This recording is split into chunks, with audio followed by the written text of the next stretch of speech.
Hello everyone. इस video का पहला टॉपिक है power in an AC circuit. एक एसी सर्किट में की जो पावर होती है उसको हमने निकालना है।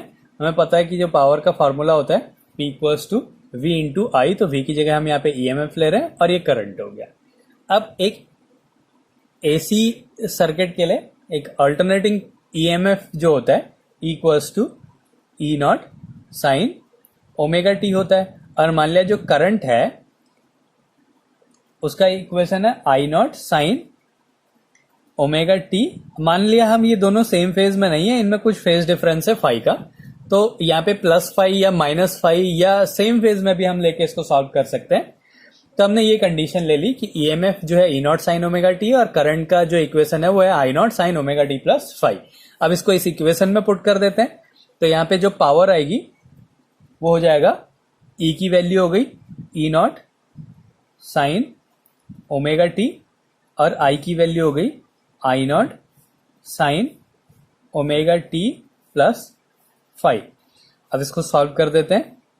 E not I not sine omega T और sine omega T plus five. यहाँ पे साइन ए प्लस बी का फॉर्मूला लगा देना है। E not I not sine omega T. अब साइन ए प्लस बी का फॉर्मूला लगाते हैं। साइन ए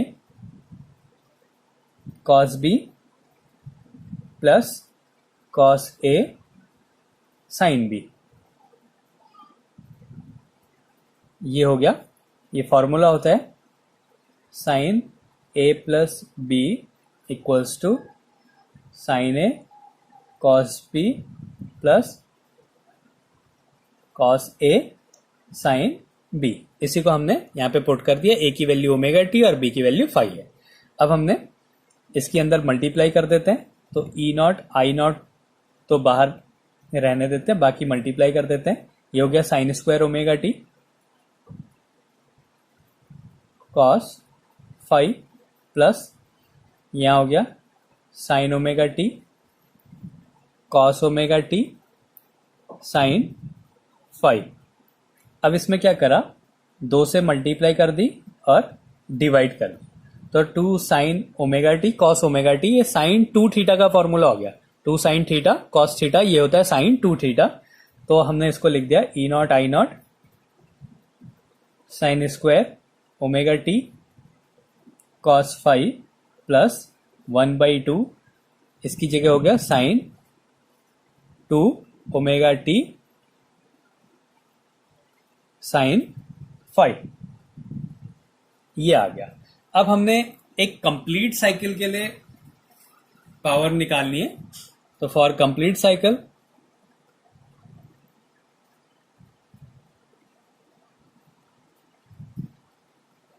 एक कंप्लीट साइकिल के लिए जो पावर होगी वो इसका इंटीग्रेशन करके आएगा। मान लिया ये पी डैश है, तो ये एक कंप्लीट साइकिल के लिए 0 टू टी पी टाइम के रिस्पेक्ट में अपॉन टी कर दिया।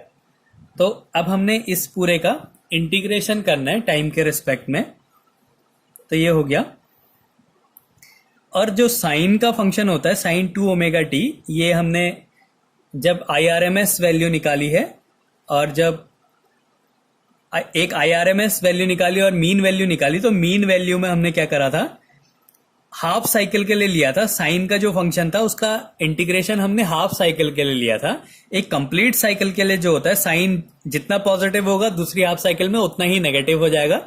तो इसलिए यहां पे भी जो होगा इस पूरे फंक्शन का अगर हम एक कंप्लीट साइकिल के लिए इंटीग्रेशन करते हैं, इसका एवरेज निकालते हैं एक कंप्लीट साइकिल के लिए, तो वो 0 हो जाएगा। इस पूरे का एवरेज एक कंप्लीट साइकिल के लिए 0 हो जाएगा। तो पहले इसको लिख लेते हैं। तो ये हो गया integration 0 to t e not I not sine square omega T cos five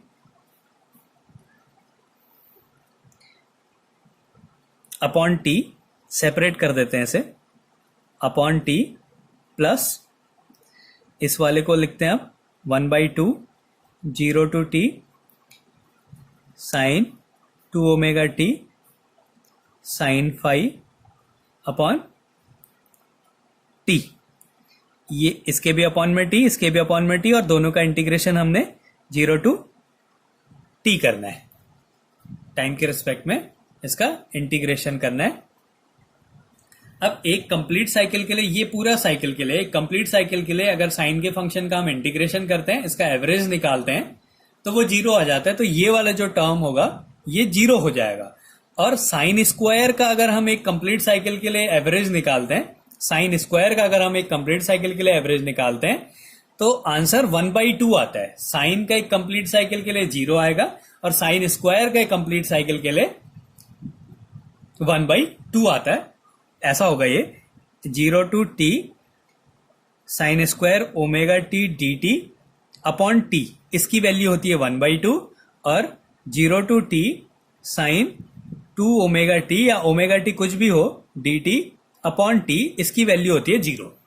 तो हम इस वैल्यू को यहां पे पुट कर देते हैं तो पावर क्या हो जाएगा, ये वाला तो पूरा टर्म 0 हो गया, इसकी वैल्यू हो गई ये वाला जो है इतना, इसकी वैल्यू हो गई 1/2 और आंसर आ गया E0 I0 cos फाई।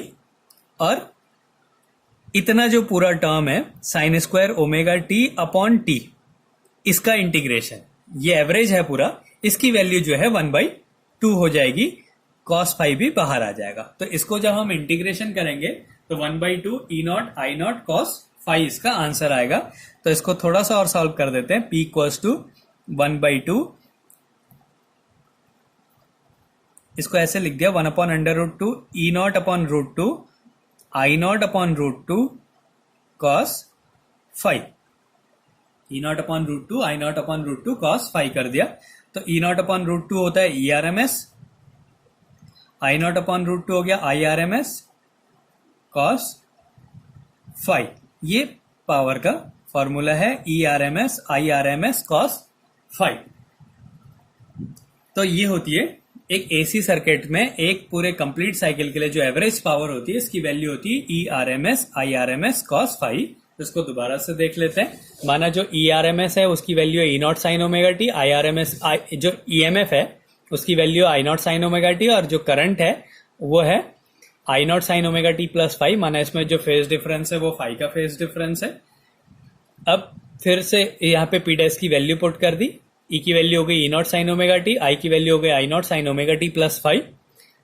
फिर इसको इसके साथ लिख दिया, फिर यहाँ पे फॉर्मूला सॉल्व कर दिया, sign a cos b plus cos a sine B, इसको सॉल्व कर दिया, फिर इसकी मल्टीप्लाई कर दी। मल्टीप्लाई करने के बाद ये आ गया, यहाँ पे 2 से ऊपर नीचे मल्टीप्लाई कर दी तो 2 sin omega T cos omega T, तो ये वाला है, इसकी जगह हमने लिख दिया साइन 2 ओमेगा टी 1/2। अब हमने इसका एवरेज निकालना है कंप्लीट साइकिल के लिए, तो हमने पहले इसको सेपरेट कर दिया।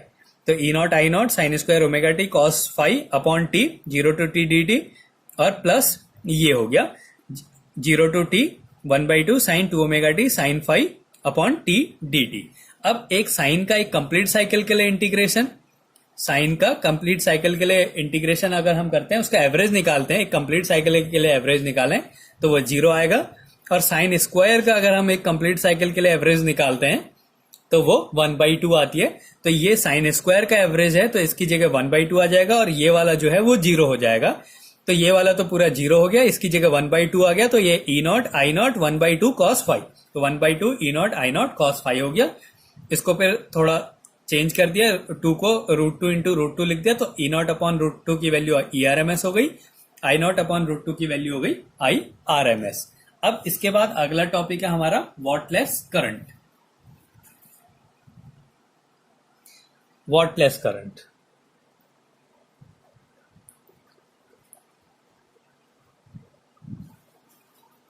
अभी अभी हमने EMF का जो फॉर्मूला पढ़ा, एक पावर का जो फॉर्मूला पढ़ा एक कंप्लीट साइकिल के लिए, वो था ERMS IRMS cos phi.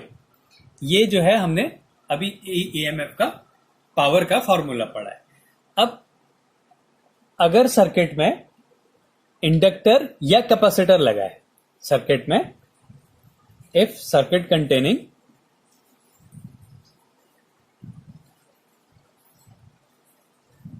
Circuit containing inductor और कैपेसिटर,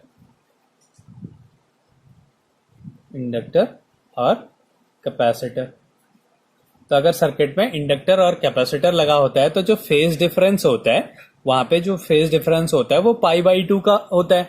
तो इस केस में जो पावर हो जाएगी इन दोनों के केस में ERMS IRMS cos π/2। और cos π/2 की वैल्यू 0 होती है तो जो पावर होगी वो क्या हो जाएगी, 0 हो जाएगी। तो इसमें क्या है कि करंट होने के बाद भी उसकी जो एवरेज पावर है उसको अगर पावर 0 हो जाए तो उस करंट को बोलते हैं वॉटलेस करंट। तो the current in an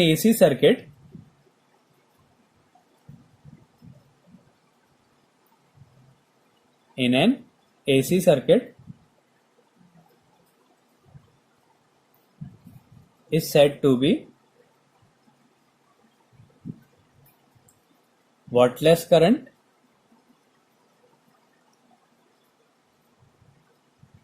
when the average power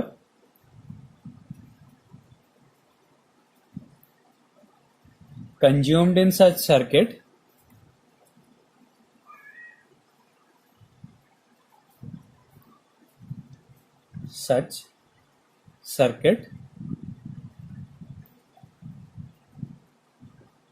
correspond to 0।